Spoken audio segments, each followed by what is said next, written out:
Assalamualaikum warahmatullahi wabarakatuh. Saya Fidria Wahyuni dari kelompok 6 akan mempresentasikan hasil dari penyusunan buku kami yang berjudul tentang Bank Lembaga Keuangan Syariah. Baiklah, di sini saya akan menjelaskan bab 2 sampai bab 4. Yang pertama tentang sejarah perkembangan perbankan syariah di Indonesia. Sejarah perkembangan perbankan syariah di Indonesia melalui beberapa tahap periode. Periode yang pertama yaitu tahun 1992.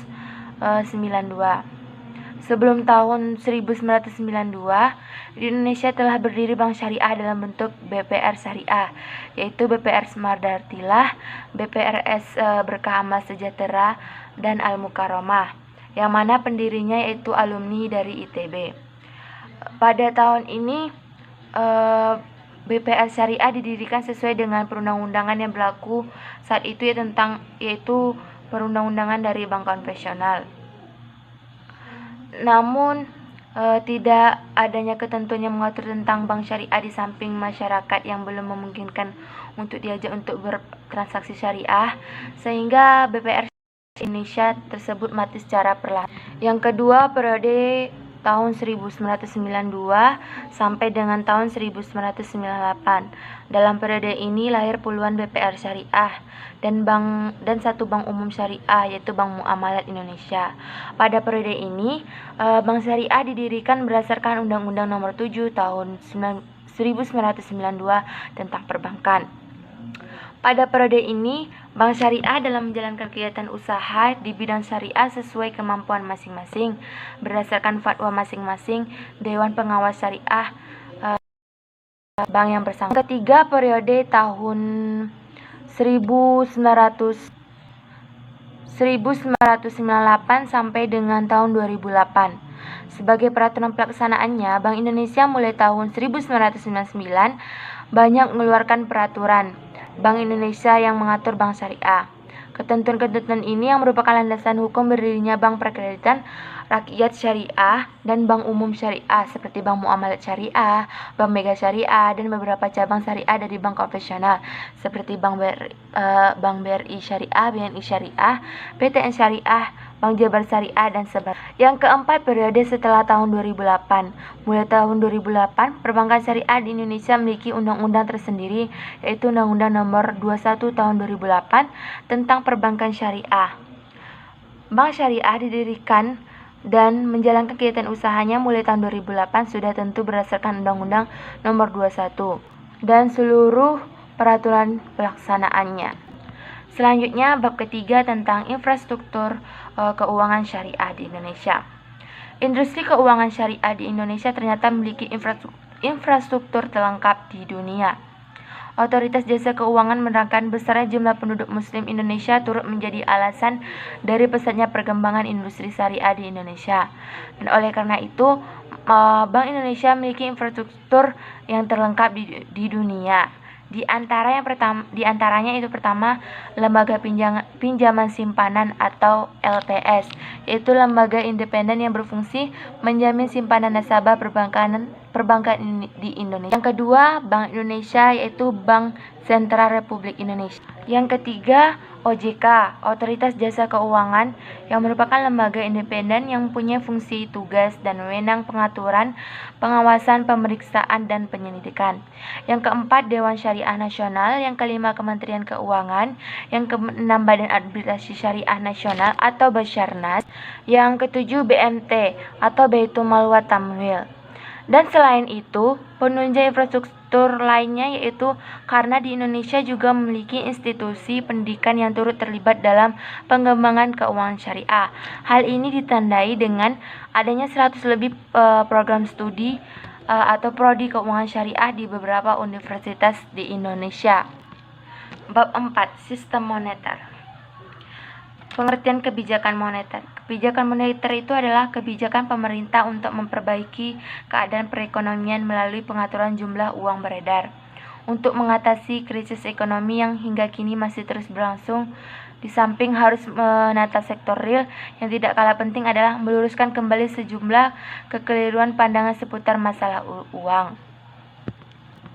Kebijakan moneter pada dasarnya merupakan satu kebijakan yang bertujuan untuk mencapai keseimbangan internal, yaitu pertumbuhan ekonomi yang tinggi, stabilitas harga, pemerataan pembangunan, keseimbangan eksternalnya itu keseimbangan neraca pembayaran, serta tercapainya tujuan ekonomi makro dan mikro. Manajemen moneter Islam. Secara umum, kebijakan moneter dapat diartikan sebagai kebijakan pemerintah dalam mengatur perekonomian melalui peredaran uang. Dalam konvensional, cara pengendalian ini menggunakan instrumen suku bunga. Instrumen bunga ini digunakan untuk mengendalikan permintaan uang, khususnya untuk kebutuhan spekulatif.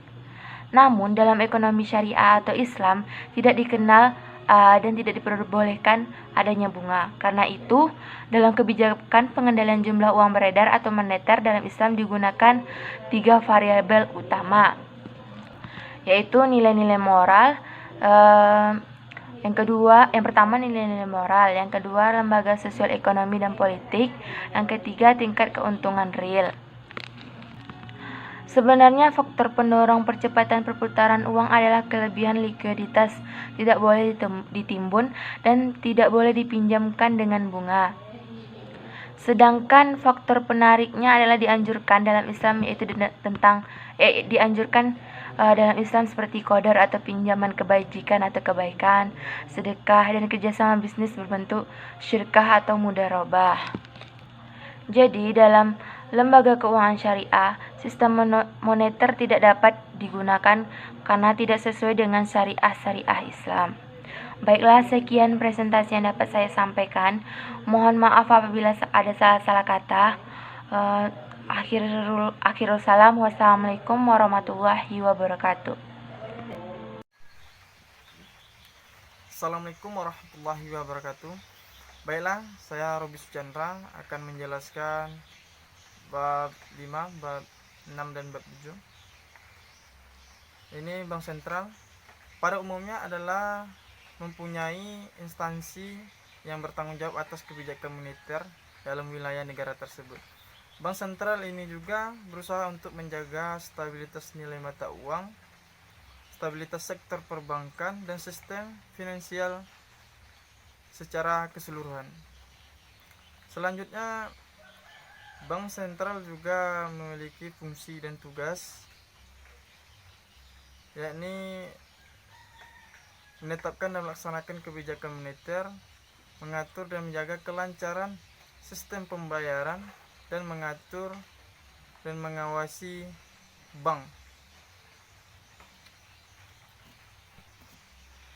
Di dalam visi dan misi bank sentral ini, menjaga lembaga bank sentral yang kredibel yang terbaik di regional melalui penguatan nilai-nilai strategis yang dimiliki serta pencapaian inflasi yang rendah dan nilai tukar uang yang stabil. Misinya mencapai stabilitas nilai rupiah dan menjaga efektivitas transmisi kebijakan moneter untuk mendorong pertumbuhan ekonomi yang berkualitas. Mempunyai nilai-nilai strategis, sasaran strategis, serta tujuan dan tugas bank, yakni menetapkan dan melaksanakan kebijakan moneter, mengatur dan menjaga kelancaran sistem pembayaran, yang mengatur dan mengawasi bank, agar tujuan mencapai dan memelihara kestabilan nilai rupiah tersebut dapat dicapai secara efektif dan efisien. Maka ketiga tugas tersebut harus diintegrasikan. Selanjutnya, bank sentral juga memiliki sebagai badan hukum publik maupun badan hukum pendataan diterapkan dengan undang-undang. Sebagai hukum publik yang berwenang menetapkan peraturan-peraturan hukum yang merupakan pelaksanaan dari undang-undang yang mengikat masyarakat luas sesuai dengan tugas dan wewenangnya. Selanjutnya, memiliki stabilitas sistem keuangan yang memungkinkan sistem keuangan nasional berfungsi secara efektif dan efisien. yang mampu bertahan terhadap kerentanan internal dan eksternal, sehingga alokasi sumber pendanaan atau pembiayaan dapat berkontribusi pada pertumbuhan dan stabilitas dalam perekonomian yang memiliki risiko sistemik dan mempunyai kebijakan makro prudensial. Selanjutnya, bab 6, lembaga keuangan syariah dan konvensional atau disebut dengan bank syariah. Bank syariah ini adalah bank yang tidak beroperasi dan tidak mengandalkan sistem pada bunga atau keuntungan. Bank syariah ini juga adalah lembaga perbankan yang beroperasi dan produknya dikembangkan berdasarkan pada Al-Quran dan hadis Rasulullah SAW. Dengan kata lain adalah lembaga keuangan yang usaha pokoknya memberikan pembiayaan dan jasa-jasa dalam suatu pembayaran uang serta sesuai dengan pengoperasian dan prinsip-prinsip syariat Islam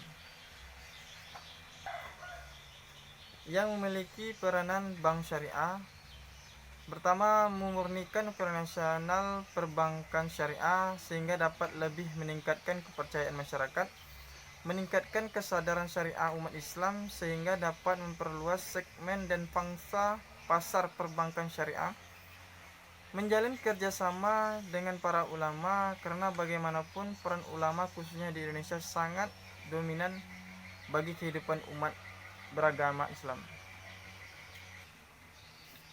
Selanjutnya, persamaan dan perbedaan bank konvensional dan bank syariah ini adalah memiliki beberapa persamaan, terutama dalam sisi teknis penerimaan uang, mekanisme transfer teknologi, komputer yang digunakan, syarat-syarat umum yang memperoleh pembiayaan seperti KTP, NPWP, proposal, laporan keuangan, dan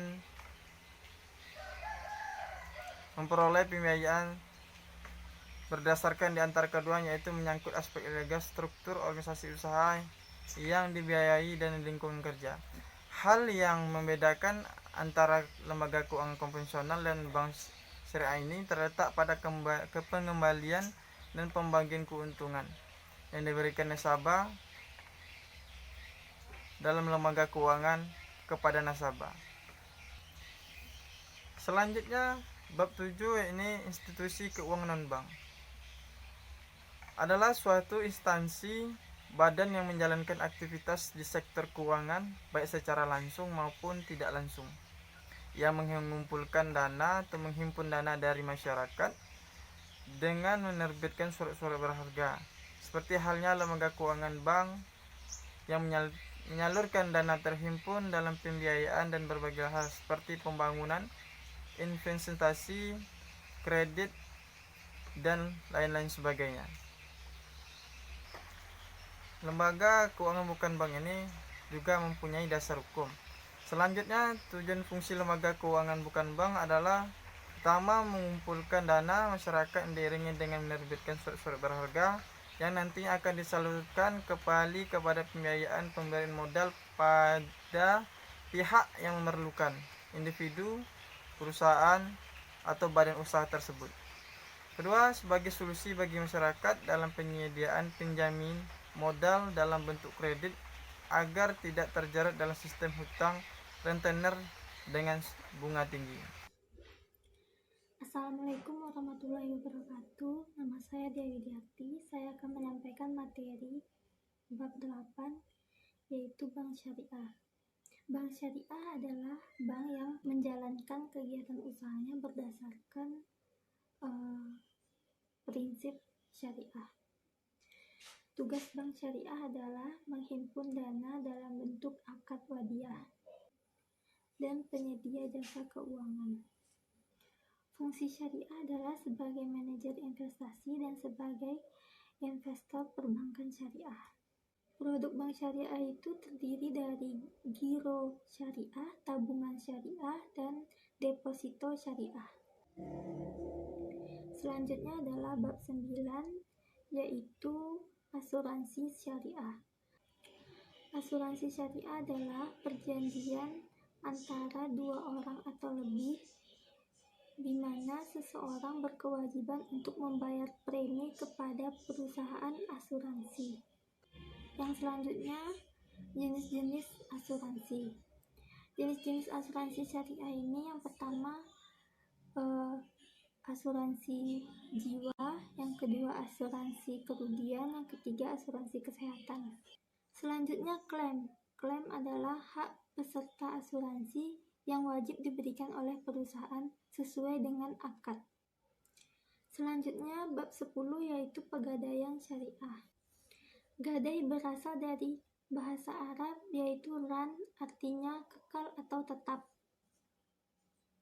Pegadaian adalah suatu hak yang diperoleh oleh seseorang yang mempunyai piutang. Rukun gadai itu adanya ijab dan qabul, sedangkan rukun gadai itu adalah setiap orang yang melakukan jual beli yang sah. Manfaat gadai itu sendiri salah satunya adalah menjaga kemungkinan nasabah akan lalai. Assalamualaikum warahmatullahi wabarakatuh. Nama saya Helvira Yulianda akan menjelaskan materi bab 11 Lembaga Keuangan Mikro. Yang pertama, pengertian lembaga keuangan mikro.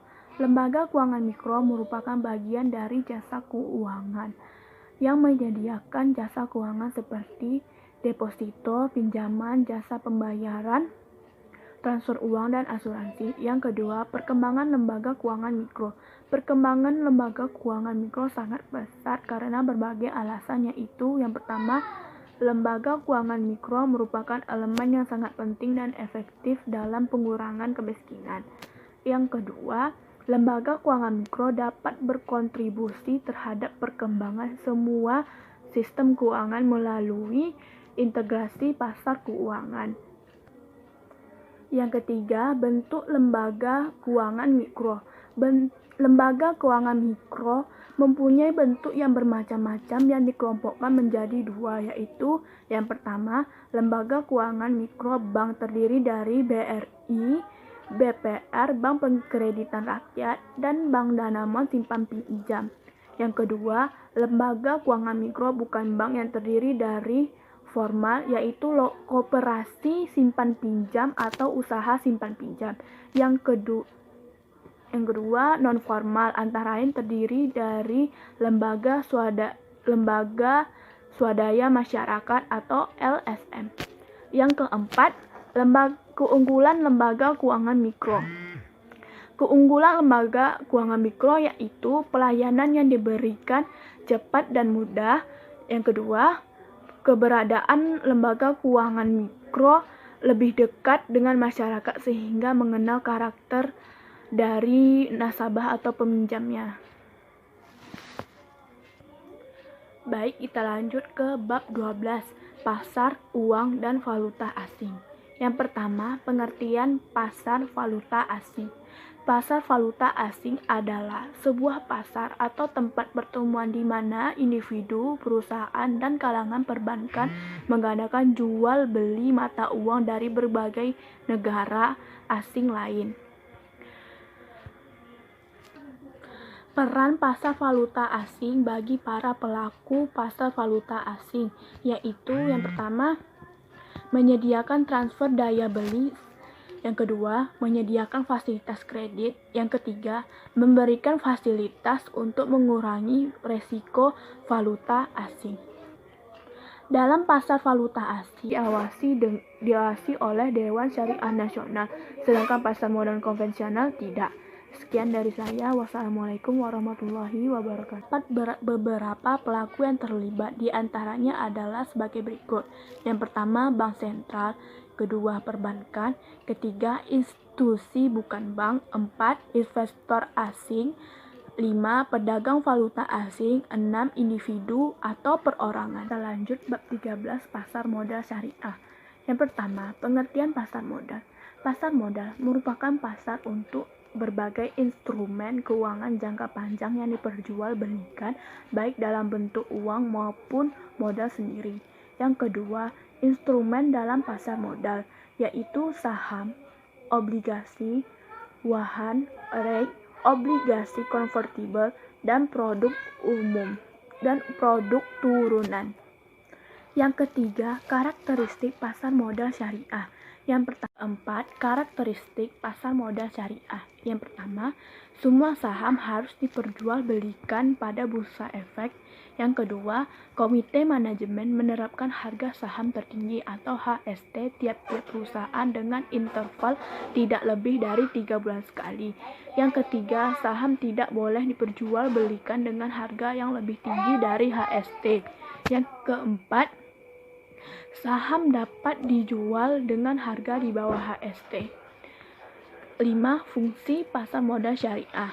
Fungsi pasar modal syariah adalah yang pertama, memungkinkan bagi masyarakat berpartisipasi dalam kegiatan bisnis dengan memperoleh bagian dari keuntungan dan resikonya. Yang kedua, memungkinkan para pemegang saham menjual sahamnya guna mendapatkan likuiditas. Yang ketiga, memungkinkan perusahaan untuk meningkatkan modal dari luar untuk membangun dan mengembangkan lini produksinya. 6. Perbedaan pasar modal syariah dengan konvensional. Yang pertama, pasar modal syariah efek yang diperdagangkan haruslah dari perusahaan yang dalam menjalankan kegiatan operasional perusahaannya tidak bertentangan dengan prinsip-prinsip syariah. Sedangkan dalam pasar modal biasa tidak ada aturan yang mengatur tentang kegiatan operasional perusahaan. Yang kedua, landasan hukum pasar modal syariah berdasarkan adalah Al-Quran dan hadis dipertegaskan dengan fatwa Dewan Syariah Nasional. Sedangkan pasar modal konvensional adalah Undang-Undang Pasar Modal. Yang ketiga, dalam pelaksanaan kegiatannya, pasar modal syariah diawasi.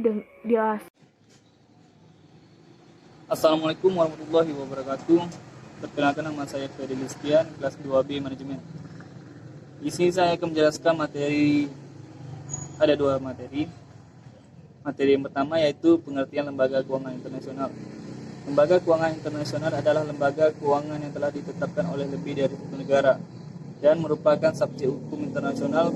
Pemiliknya atau pemegang saham umumnya pemerintah nasional, meski lain lembaga-lembaga internasional dan organisasi lain kadang-kadang sosok sebagai pemegang saham. Kemudian fungsi lembaga keuangan internasional. Lembaga keuangan ini menyediakan jasa sebagai perantara antara pemilik modal dan pasar utang yang bertanggung jawab dalam penyaluran dana dari investor kepada perusahaan yang membutuhkan dana tersebut. Kemudian materi yang kedua yaitu Financial Technology atau Fintech adalah salah satu bentuk penerapan teknologi informasi di bidang keuangan. Sehingga muncullah berbagai model keuangan baru yang dimulai pertama kali pada tahun 2004 oleh ZOPA, yaitu institusi keuangan di Inggris yang menjalankan jasa peminjaman uang. Kemudian model keuangan baru melalui perangkat lunak Bitcoin yang digagas oleh Satoshi Nakamoto pada tahun 2008. Kemudian perkembangan teknologi yang diterapkan dalam perbankan. Dalam dunia perbankan, perkembangan teknologi informasi membuat para perusahaan mengubah strategi bisnis dengan menempatkan teknologi sebagai unsur utama dalam proses inovasi produk dan jasa, seperti yang pertama adanya transaksi berupa transfer uang via mobile maupun via teller. Adanya ATM, yaitu pengambilan uang secara cash secara 24 jam. Kemudian penggunaan database di bank-bank. Yang terakhir, sinkronasi data-data pada kantor cabang dengan kantor pusat bank. Baiklah, itu saja dari saya. Assalamualaikum warahmatullahi wabarakatuh.